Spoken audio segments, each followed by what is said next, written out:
Heart disease is the leading cause of death in the United States for both men and women.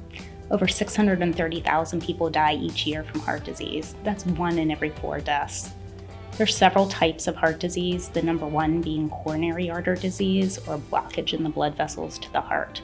There's also congestive heart failure, cardiomyopathy, cardiac arrhythmias, and valvular heart disease. There are several risk factors for heart disease, the top 3 key factors being high blood pressure, high LDL cholesterol or the bad cholesterol, and smoking.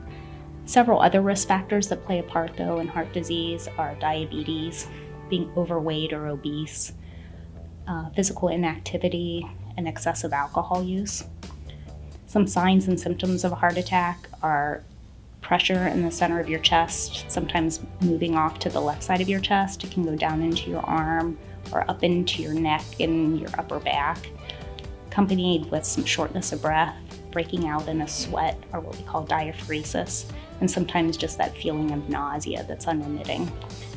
If you're ever having any of those symptoms, it's really important to call 911. I would say the 3 biggest tips to improve your cardiovascular health is to, first of all, stop smoking. And the second tip I would give is to get up and move. Always aim for 30 minutes a day, 5 days a week.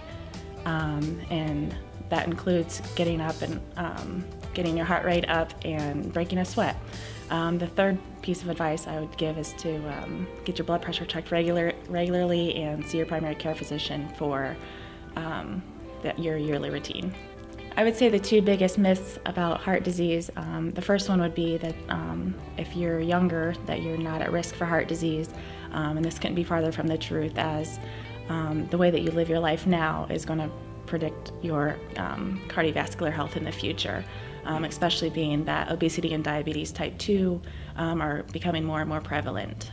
The second myth is that you would have no symptoms with high blood pressure, which it is known as the silent killer because it is asymptomatic. So definitely routinely get your blood pressure checked.